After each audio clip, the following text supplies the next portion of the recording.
Привязка пульта АККА к мотору рулонных штор, либо римских штор для калибровки крайних положений.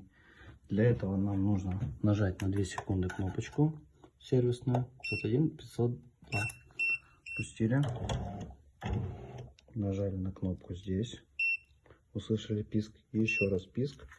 И нажимаем кнопку вверх. Все. Пульт у нас привязан.